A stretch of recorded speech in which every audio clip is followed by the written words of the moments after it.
Good morning student, welcome to chemistry class. In today chemistry class we will solve board questions, uh, previous year board questions from the chapter surface chemistry. As you know that our next revision test is from the surface chemistry and one is the biomolecule. So today we will see only from the question from the surface chemistry, and you know that in this chapter there is no numerical, and questions from this chapter is mostly asked in 3 marks. It may be asked in 1 marks of total 3 marks और single इन 3 marks. कहने का मतलब है कि इस surface chemistry से जो questions आते हैं वो या तो एक मार्क्स के आते हैं क्वेश्चन, एक मार्क्स के 3 क्वेश्चन हो गए या 3 मार्क्स का एक क्वेश्चन हो गया। इस तरह से क्वेश्चन यहाँ पे हमें मिलता है। ठीक है, तो हम लोग कल भी हम लोगों ने कोलाइड से कुछ क्वेश्चन देखे थे। हम लोगों ने सरफेस केमिस्ट्री को 3 पार्ट में बांटा हुआ था, 4 पार्ट में, जिसमें से एक तो एडजॉर्प्शन वाला पार्ट था, उसको हमने कंप्लीट कर लिया। दूसरा कैटलिस्ट वाला था, कैटलिस्ट वाले पार्ट से कोई क्वेश्चन नहीं आने वाले हैं।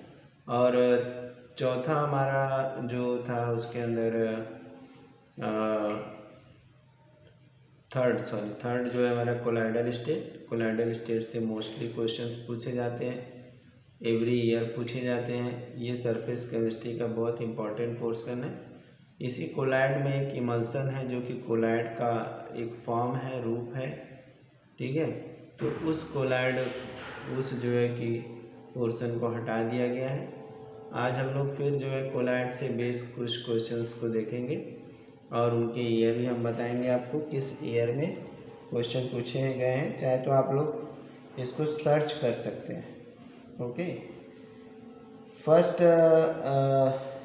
Question is give one example. तो हम लोग वहाँ पे 1 मार्क्स के ही सारे क्वेश्चन डिस्कस कर लेते हैं। इससे हमारा क्या होगा कि जो एग्ज़ाम में अगर मल्टीपल चॉइस क्वेश्चंस आते हैं बोर्ड एग्ज़ाम में तो वो भी सॉल्व हो जाएंगे, और 1 मार्क्स के आते हैं तो भी सॉल्व हो जाएंगे। हमारा पहला क्वेश्चन है कि give one example of each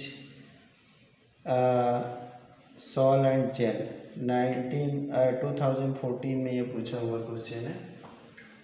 give one example for each sol and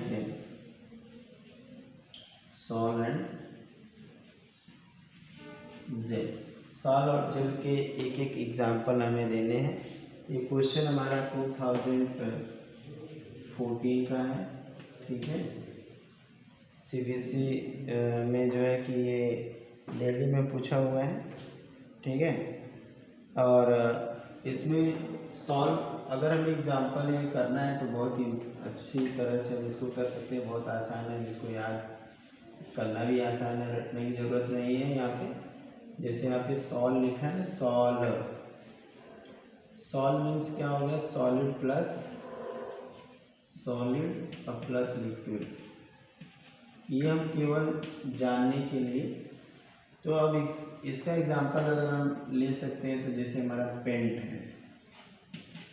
ठीक है, पेंट में क्या होता है कि जो हमारा कलर होता है वो तो पहले सॉलिड फॉर्म में होते हैं और उसको जो है कि ऑर्गेनिक सॉल्वेंट के अंदर जो है कि मिला देते हैं। तो इस तरह से सॉलिड और जो है कि लिक्विड का कॉम्बिनेशन जो होता है उसको सॉल्व बोलते हैं। जैसे कि हमारा एक सिंपल सा एग्जांपल जो घरों में हम लोग पेंट यूज़ करते हैं। इसके अलावा एक एग्जांपल हम लोग ले सकते हैं जो एंटा एसिड होते हैं ना,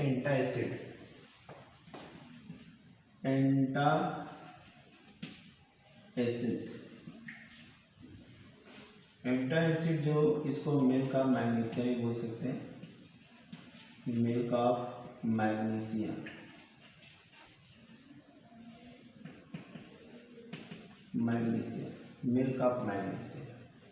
तो ये हमारे एग्जांपल हो गए सॉल के। अब अगर जेल की बात करते हैं तो भाई जेल क्या होगा, जेल। अब जेल में अगर देखा जाए तो gas in liquid, gas in liquid, ठीक है। और सबसे अच्छा एग्जांपल हमारी जैसे क्रीम है, क्रीम एग्जांपल के रूप में, ठीक है। इसके अलावा ये जो हमारी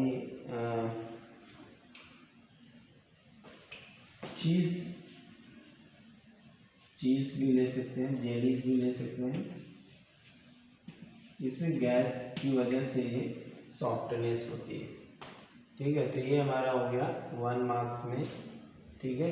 इसका जो वैल्यू है 1 मार्क्स है, ठीक है। 1 मार्क्स का ये क्वेश्चन है। तो इसे याद करने के लिए हम इस चीज़ को ध्यान में रखेंगे तो अपने आप ये याद रहेगा। और हमने याद होगा कि जब हम पढ़ा रहे थे चैप्टर तो उसमें हमने पूरा चार्ट बनवाया था, उस चार्ट को ध्यान में रखेंगे तो चीज़ें याद रहेंगी अपने आप। अगला जो हमारा क्वेश्चन है, क्वेश्चन पूछा है 14 का ही क्वेश्चन है। Based upon the particles of disperse phase give one example of each associated colloid and molecular multi molecular colloids, ठीक है। Associated colloid and multi molecular colloids, ठीक है। अगला क्वेश्चन 14 का ही क्वेश्चन हमें बोला ना कि अलग अलग जगह पे पेपर में, अब जो हमारे पेपर कई सेट बनते हैं पेपर, तो किस किस सेट में क्या क्या पूछा हुआ है, ठीक है। तो अगला हमारा जो क्वेश्चन है वो दिल्ली का ही है। Based on the type of disperse phase, question है, क्वेश्चन को ऐसे लिख देते हैं ताकि याद रहे। Based on type of dispersed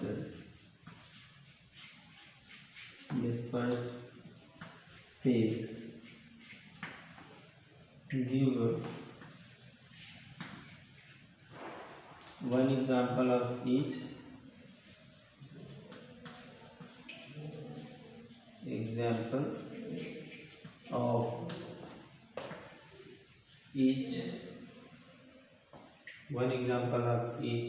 क्या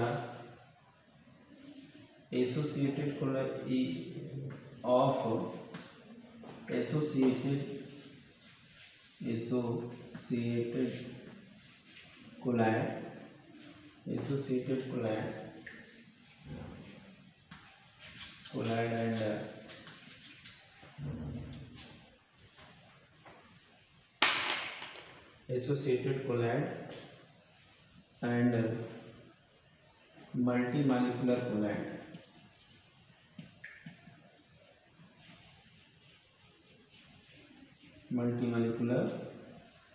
कोलाइड, तो अब यहाँ पे हम कैसे क्या एग्जांपल देंगे, कैसे इसको याद रखेंगे हैं? इसके एग्जांपल को याद रखना है तो सिंपल सा तरीका है, उस कोलाइड के बारे में थोड़ा उसके जो वर्ड्स हैं उसकी हेल्प लेंगे हम लोग। इसमें पहला दिया हुआ एसोसिएटेड कोलाइड,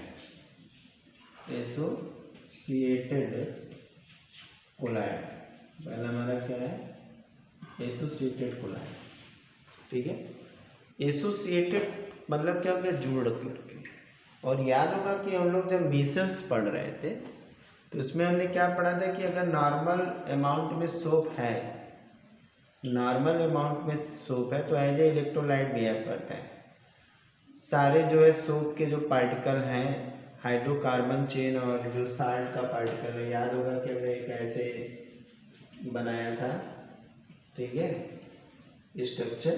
तो ये हमारा हाइड्रोकार्बन वाला पार्ट है और ये मेटल वाला पार्ट है, ठीक है।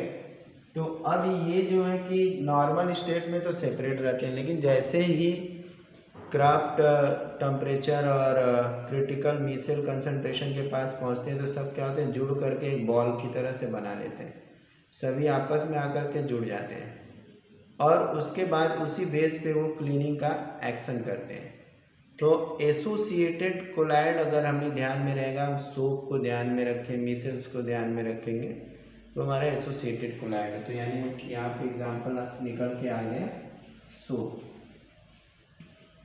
ठीक है, हमारा जो एग्जाम्पल यहाँ पर निकल के आया वो क्या है, सोप। ठीक है, इसके अलावा जो है कि हमारा डिटर्जेंट भी इसी तरह से काम कर सकता है, करता ही है। डिटर्जेंट्स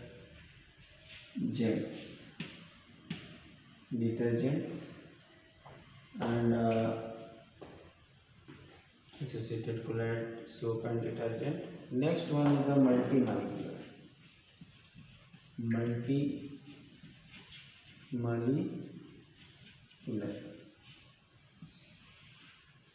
मल्टीमॉलिक्यूलर कोलाइड क्या बनेगा,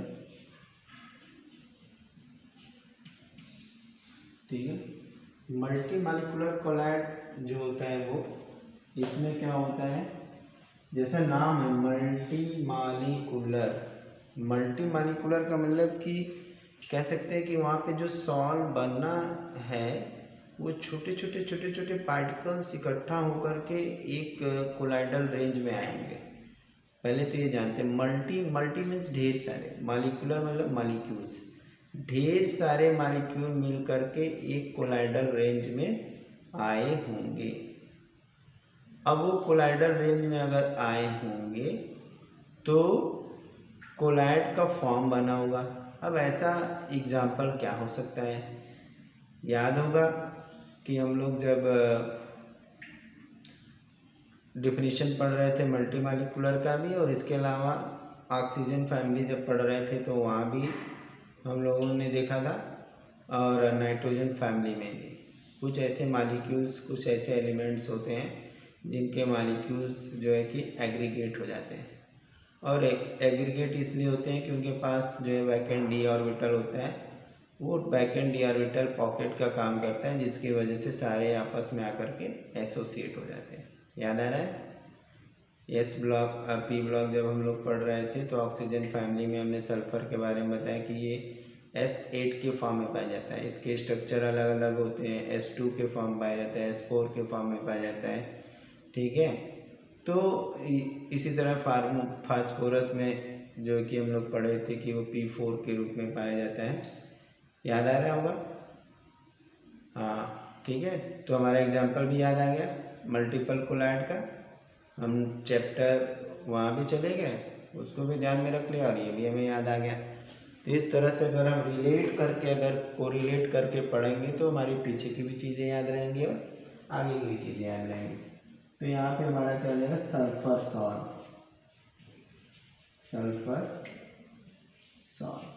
ठीक है, तो ये हो गया हमारा एग्जाम्पल। अब नेक्स्ट क्वेश्चन पे आते हैं। हमारा अगला जो 1 मार्क्स का क्वेश्चन क्या होना चाहिए, ये जो है कि क्वेश्चन 18 में पूछा है कि how is the Brownian movement responsible for the stability of A salt. ठीक है, किस तरह से क्वेश्चन लिख देते हैं ताकि आपके पास क्वेश्चन भी हो जाएगा।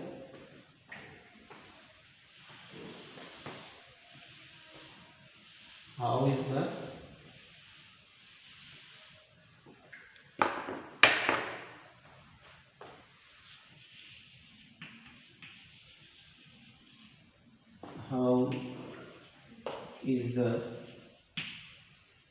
Brownian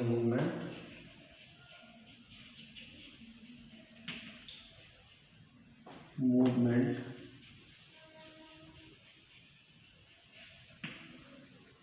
is responsible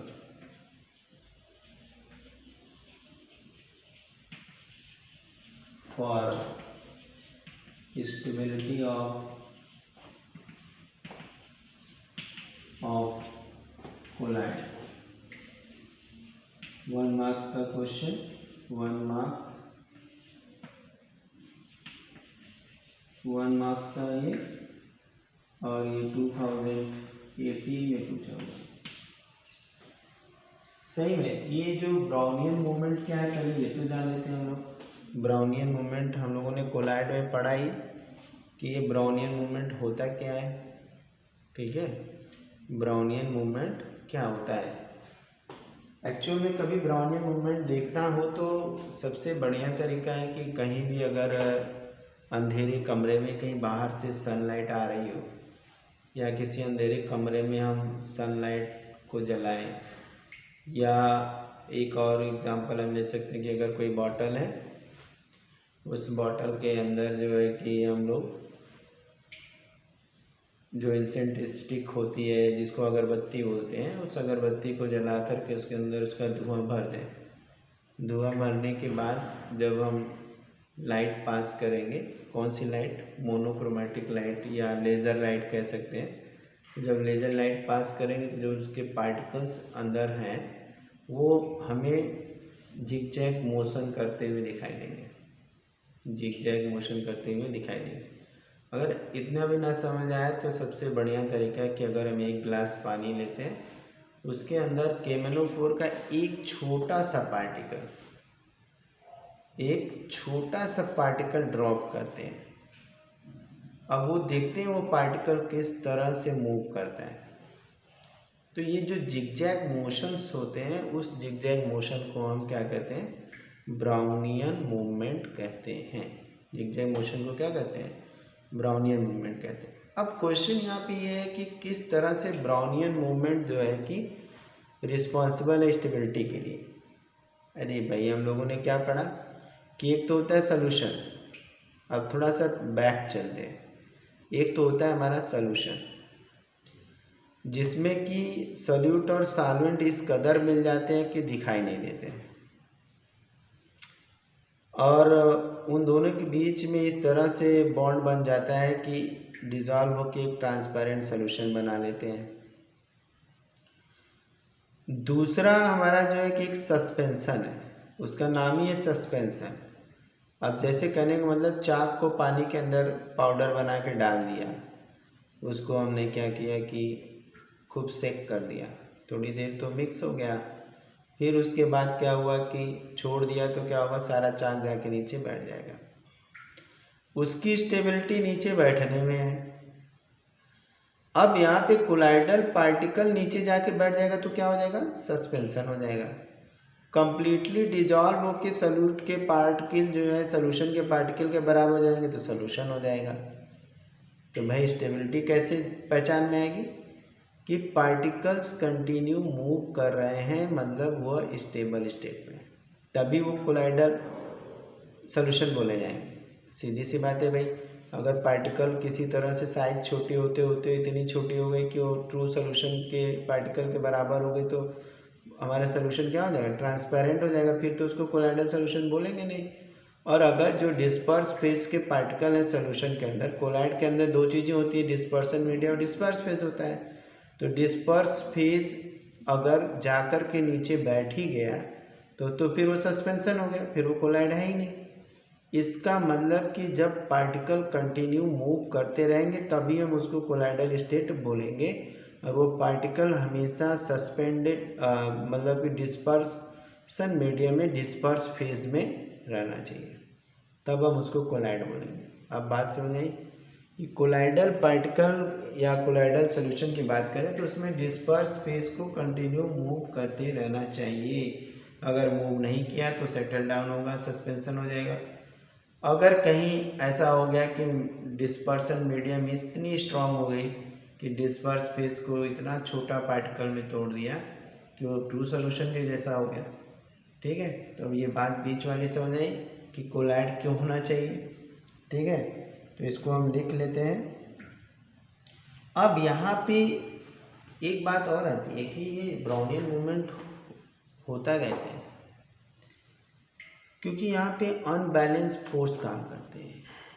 अब जो पार्टिकल्स है, जैसे कहने का मतलब ये कि अगर ये हमारा सोल्यूशन है, ठीक है, ये हमारा डिस्पर्स फेज है, ये हमारा क्या है, डिस्पर्स फेज,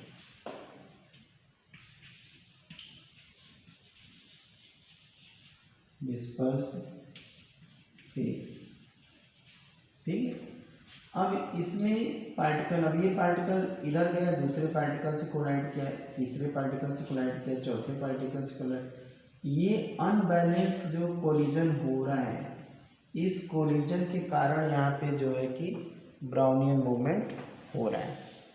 ठीक है, और इस तरह से कंटिन्यू मोशन होते रहने की वजह से जो है कि यहाँ पे हमें क्या मिल रही है, स्टेबिलिटी मिल रही है, ताकि आप लोग इसको नोट कर सकें और नोट करके इसको जो है कि लिख सकें।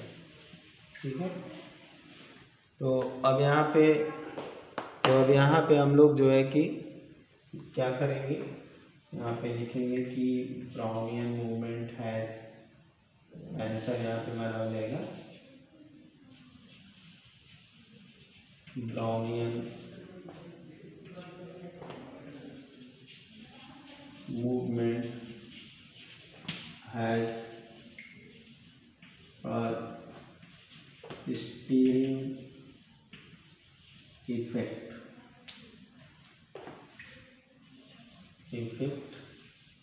which do not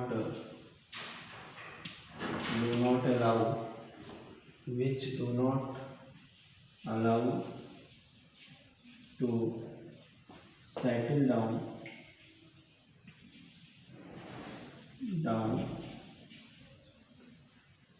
down particles. That is why it is responsible for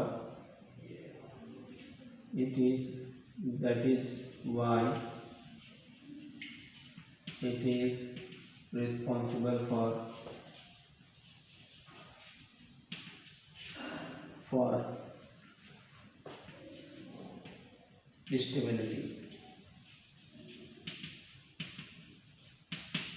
ठीक है, तो वही बात हुई जो हमने बताया कि ब्राउनियन मूवमेंट अगर हो रहा है तभी तो कोलाइडल सॉल्यूशन होगा। मूवमेंट कंटिन्यू क्यों हो रहा है, हमने बताया कि अनबैलेंस पार्ट, कोई पार्टिकल इधर से आ रहा है, कोई पार्टिकल इधर से आ रहा है, भिड़ रहा है, फिर दूसरे पार्टिकल को फोर्स मार रहा है, सारा पार्टिकल से डिस्पर्स फेज भरा हुआ, डिस्पर्सन मीडियम में भरा हुआ है, अब एक दूसरे को टक्कर मार रहे हैं, तो ये मूवमेंट कंटिन्यू हो रहा है स्टीयरिंग इफेक्ट की वजह से। और इस कंटिन्यूअस मूवमेंट की वजह से जो है कि मोमेंटम चेंज हो रहा है, हमेशा डायरेक्शन चेंज हो रहा है, तो जिगजैग मोशन हो रहा है, जो कि काज है ब्राउनियन मूवमेंट का। और अगर कंटिन्यू मोशन हो रहा है तभी हम कहेंगे कि डिस्पर्स फेज डिस्पर्सन मीडियम में है, और अगर बैठ जाएगा तो वो सस्पेंशन हो जाएगा, और कहीं मूवमेंट करके अगर छोटा हो गया तो ट्रू सॉल्यूशन के कंडीशन में आ जाएगा। तो मोशन ही डिफाइन करेगा कि वहाँ पे स्टेबिलिटी, सॉल्यूशन की जो स्टेबिलिटी है उस मोशन से ही डिफाइन होगी। ठीक है, अब हम लोग नेक्स्ट क्वेश्चन पे आते हैं। हमारा अगला क्वेश्चन जो है क्या है, देख लें। Charge on what causes charge on colloidal particle,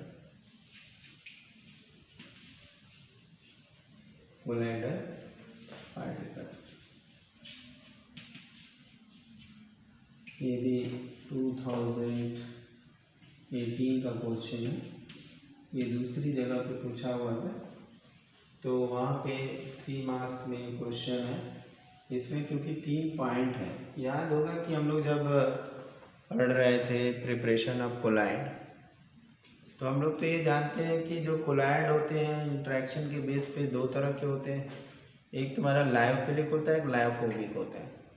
तो जो हमारा लायोफिलिक कोलाइड्स होता है उसको तो बनाने की कोई ज़रूरत नहीं, यानी जहाँ 2 चीज़ें आपस में मिल जाती हैं तो उस मिल जाने वाले के लिए तो कोई प्रॉब्लम नहीं है।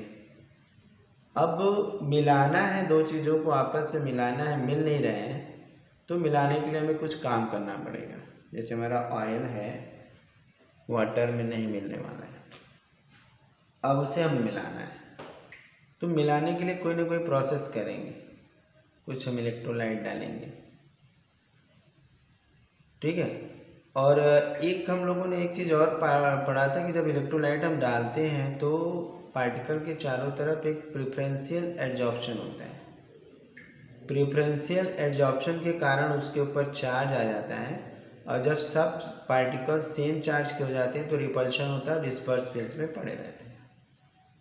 जैसे कि अगर हमने ऑयल में इलेक्ट्रोलाइट डाल दिया, मतलब ऑयल और वाटर के सोल्यूशन में, तो इलेक्ट्रोलाइट क्या करेगा, जब हम सेक करेंगे तो इलेक्ट्रोलाइट का प्लस या माइनस पार्ट जो है कि वो एब्जॉर्ब हो जाएगा ऑयल पार्टिकल्स के ऊपर, और वो पार्टिकल्स के ऊपर जब सेम नेचर होगा चार्ज का तो एक दूसरे को रिपल करेंगे और डिस्पर्सन मीडियम में आ जाएंगे, डिस्पर्स फेज में आ जाएंगे, सोल्यूशन बन के तैयार हो जाएगा। तो एक कारण ये हो गया। दूसरा कारण ये हो गया कि जब हम इलेक्ट्रोफोरोसिस करते हैं तो उस इलेक्ट्रोफोरोसिस के दौरान भी चार्ज आ जाते हैं।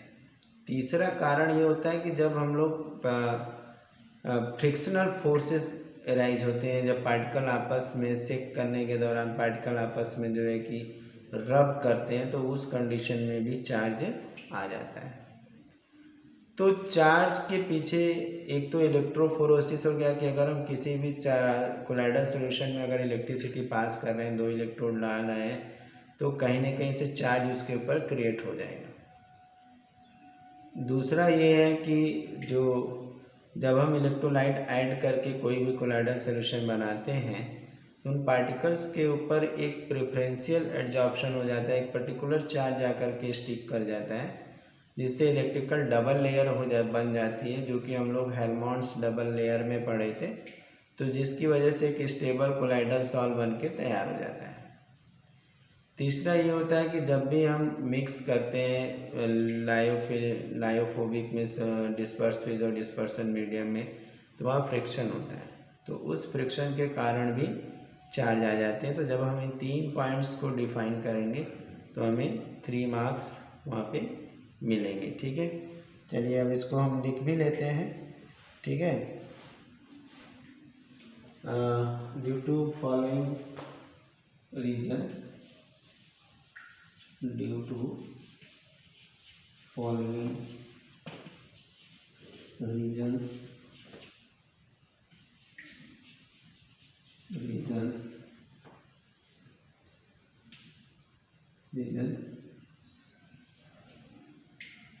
solid particle or colloidal particles or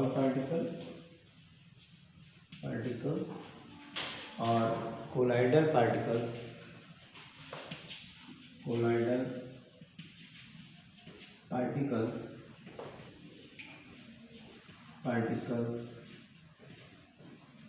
due to following reason colloidal particle or solid particle absorb charge, absorb, or you can write gain colloidal particle gain charge gain charge। ठीक है,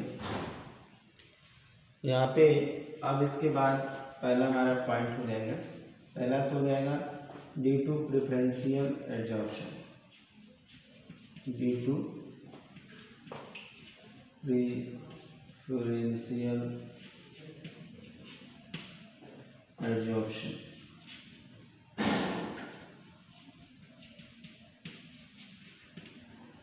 ठीक है, preferential adsorption of charge, adsorption of charge कब होता है ये भी लिख देते हैं, due to during formation of electrical double layer, formation of electrical double layer, electrical double layer. ठीक है, तीसरा due to friction,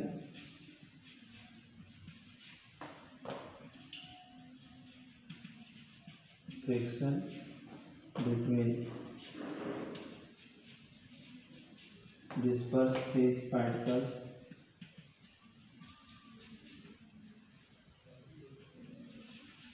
dispersed phase particle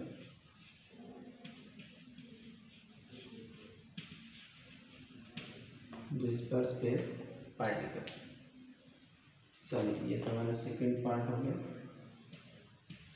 और तीसरा, जब हम इलेक्ट्रोफोरोसिस करते हैं, इलेक्ट्रोफोरोसिस में हम लोग क्या देखते हैं, इलेक्ट्रोफोरोसिस में क्या होता है, इलेक्ट्रोफोरोसिस एक यू ट्यूब टाइप के जो है कि ट्यूब होती है जिसके अंदर एक साइड में एनोड एक साइड में कैथोड लगा होता है और बीच में कोलाइडल सॉल्यूशन भरा होता है, ठीक है। अब उस कोलाइडल सॉल्यूशन में जब हम इलेक्ट्रिसिटी पास करते हैं तो उस समय जो पार्टिकल्स, डिस्पर्स फेज के जो पार्टिकल्स होते हैं चार्ज को कैप्चर कर लेते हैं, ठीक है। Due to capture of charge, due to capture of charge during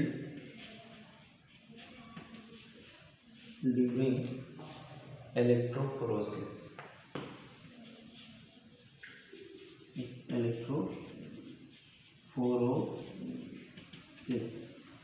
during electrophoresis के दौरान। तो इस तरह से हमने आज कुछ क्वेश्चंस जो है कि कुछ क्या हमने लगभग जो है कि हर तरह के क्वेश्चन देख लिया और भी कुछ क्वेश्चन देखेंगे लेटेस्ट ईयर में, कहीं 17 में बचा हुआ है, 17 का भी देख लेंगे, 16 का भी देख लेंगे, 14, 15 हमने देख लिया, 18 देख लिया। अब इसके बाद जो है नेक्स्ट टाइम हम लोग थोड़ा और भी ईयर के क्वेश्चन देखेंगे, कॉन्सेप्ट उससे हमारा क्या होगा, क्लियर होगा। आज के सॉल्यूशन से तो बहुत सारी चीज़ें क्लियर हो गई होंगी, I hope. Thank you, have a nice day.